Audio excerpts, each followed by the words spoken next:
Já estamos no 17º domingo do tempo comum. Minha saudação também a todos que estão nos acompanhando pelas redes sociais, o YouTube aqui da paróquia de São João Eudes.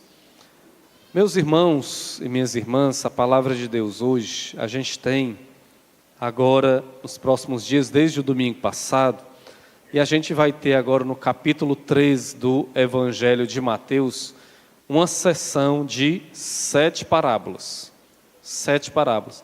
Essa semana, os discípulos estavam perguntando para Jesus por que Jesus falava ao povo em parábolas.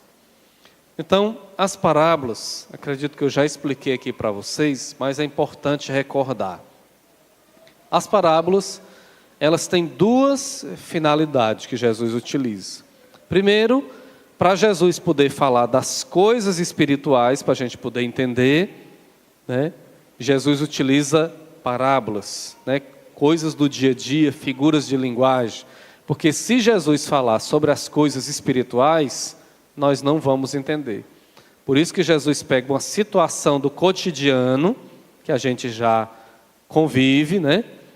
E procura exemplificar como é a dinâmica do reino de Deus, qual é a lógica de Deus, como é que o reino de Deus funciona na nossa vida, e a gente não vê. Então, a parábola tem uma finalidade de transmitir as coisas espirituais para nós, e isso tanto os intelectuais como as pessoas que não têm estudo compreendem a palavra, porque no tempo de Jesus, 80% das pessoas eram analfabetas, mas Jesus falava em parábolas e todos entendiam, tanto quem tinha estudo e como também quem não tinha. Mas a parábola, ela tem também uma outra finalidade, que é peneirar as pessoas que procuram Jesus por oportunismo e as pessoas que procuram Jesus para segui-lo, ser seu discípulo e mudar de vida. Então a parábola era uma estratégia, uma pedagogia de Jesus para poder separar as pessoas que queriam seguir Jesus e as pessoas que não queriam seguir Jesus. Porque muitos curiosos iam atrás de Jesus, muitas pessoas interesseiras, igual hoje. Nem todo mundo que vem buscar o Senhor vem de coração para mudar de vida. Às vezes a pessoa só vem naquele momento que a pessoa está precisando, depois a pessoa não aparece nunca mais. Então tinha os curiosos que estavam seguindo Jesus e tudo, e a parábola ajudava a peneirar essas pessoas. E só ficava mesmo seguindo Jesus quem tinha interesse de ser um discípulo do Senhor, para poder mudar de vida, para seguir Jesus. Quem não tinha interesse ia logo embora, não se interessar pela parábola. Mas a parábola de hoje, Jesus conta 3 parábolas. As 2 parábolas de hoje levam-nos a refletir o que é importante para a nossa vida hoje. O que é essencial. Hoje, a gente vive uma crise muito grande, não só de fé na vida da sociedade. A gente viu hoje, a última estatística do IBGE, os ateus cresceram grandemente aí nas estatísticas, muitos ateus surgiram. A gente está numa crise existencial, as pessoas estão procurando um sentido para a nossa vida, e nós, que somos seguidores de Jesus, muitos de nós ainda não descobrimos esse tesouro escondido e essa pérola preciosa.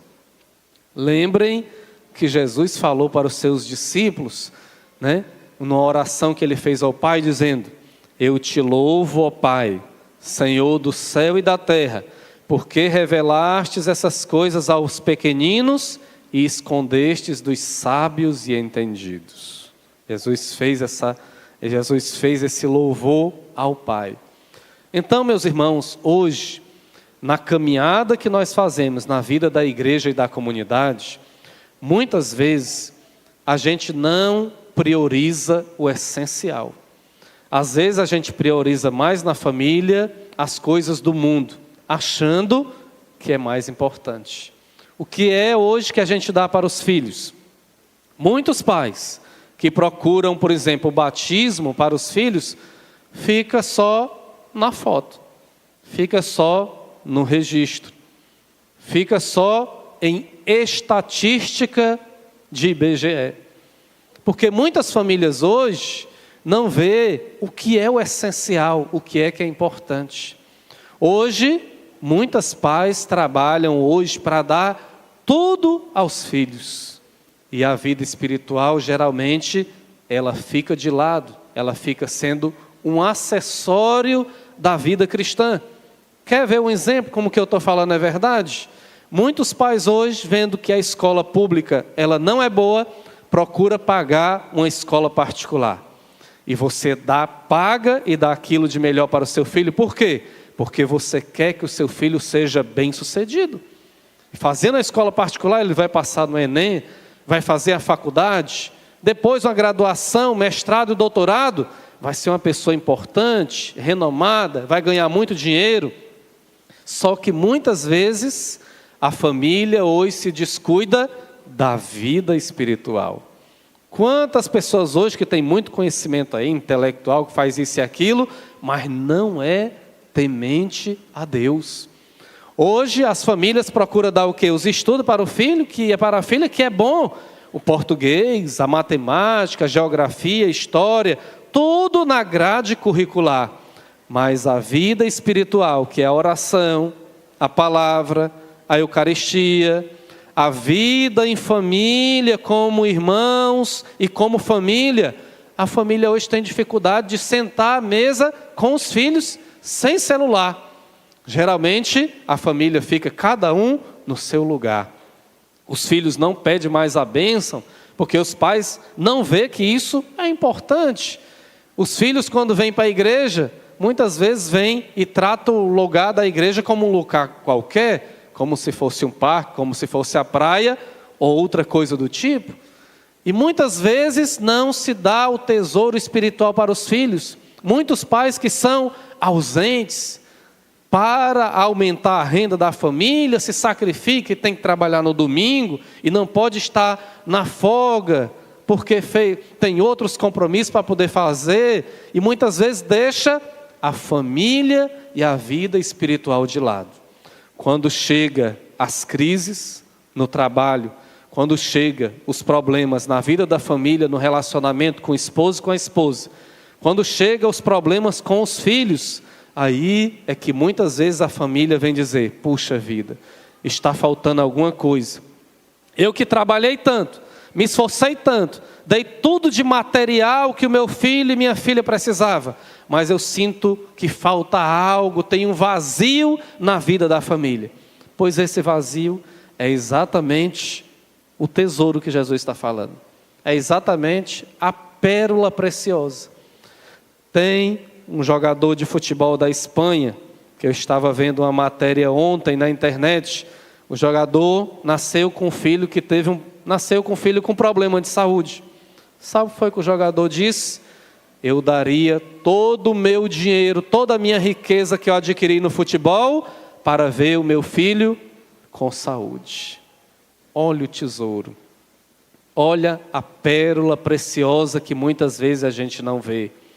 Às vezes, quando o filho não é temente a Deus, cresce como pagão, mesmo sendo batizado, às vezes os pais que dão tudo para os filhos perguntam: padre, no que foi que eu errei?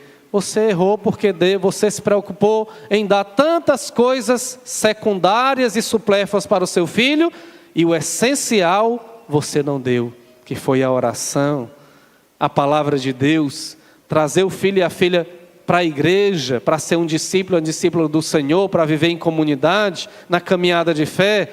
Em casa você não cultivou aquilo que é mais importante na vida da família, que é estar presente.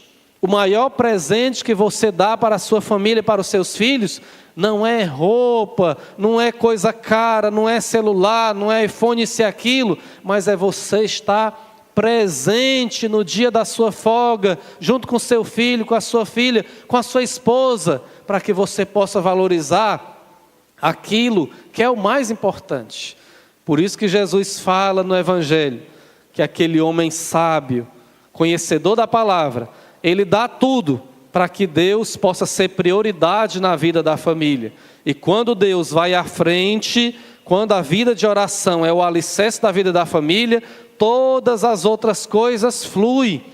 Quando os filhos em casa, vê os pais de joelho, vê os pais em oração, vê os pais rezando o texto, vê os pais lendo a palavra, os filhos vão ver que é bom ser de Deus. Os filhos vão ver que é bom ser temente a Deus. E também vão seguir os mesmos passos e os mesmos caminhos. Na primeira leitura, Salomão foi escolhido por Deus para ser o rei de Israel. Ele podia ter pedido qualquer coisa a Deus. Se Deus falou para ele: Salomão, me pede qualquer coisa que eu te dou. Ele disse: Senhor, eu quero sabedoria. E olha que a sabedoria é um dos dons do Espírito Santo. Se todos nós aqui somos batizados, todos nós temos a sabedoria espiritual, temos o dom do Espírito Santo, mas precisa a gente exercitar essa sabedoria espiritual através da oração, da palavra, que o Espírito Santo vai iluminando a nossa vida.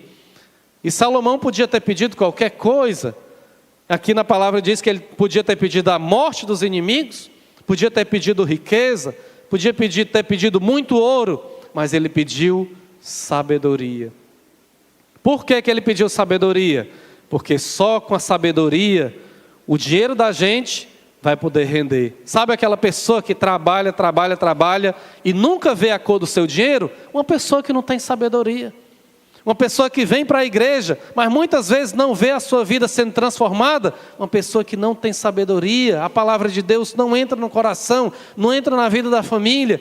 A pessoa que tenta fazer um projeto, um empreendimento, e ela não vê resultado. Uma pessoa que não tem sabedoria. E Salomão sabia que sem a sabedoria do Senhor, não vale a pena ter dinheiro. Você pode ganhar na loteria 1 milhão, mas se você não tem sabedoria, esse dinheiro vai embora rápido, porque você não vai saber multiplicar esse dinheiro, você não vai ter sabedoria. Você pode ter um trabalho muito bom, que ganha bem, mas se você não tiver sabedoria para manter esse trabalho, você vai perder. Você pode ter o melhor esposo, a melhor esposa que você conseguiu, mas se você não tem sabedoria, você não vai manter o seu casamento, porque você só vai enxergar no outro coisas supérfluas. Você não vai enxergar o essencial da vida de Deus, da vida da pessoa, da dignidade, da oração, da palavra, da fé. Muitas vezes a pessoa não enxerga nada disso. E sem sabedoria, a gente não consegue ter êxito na nossa vida. Por isso que Salomão pediu o que era mais importante para poder governar um reino, governar o povo de Deus, para tomar decisão, para poder julgar, para decidir. Porque todos nós que estamos aqui, todos os dias, a gente tem que tomar uma decisão, mas tomar a decisão acertada, a gente só toma com sabedoria. Por isso, meus irmãos e minhas irmãs, a palavra de Deus hoje é uma fonte de sabedoria para cada um de nós. E se nós queremos aprender a cultivar aquilo que é de essencial na nossa vida e na nossa família, a gente tem que sempre procurar dar a vida pelos esses tesouros espirituais, por esse tesouro, essa pérola preciosa, que é a palavra de Deus, que é a oração, que é estar nos caminhos do Senhor, não tem preço. Quando a gente está nos caminhos de Deus, é a certeza de uma vida vitoriosa. Mas não é garantia de que a vida vai ser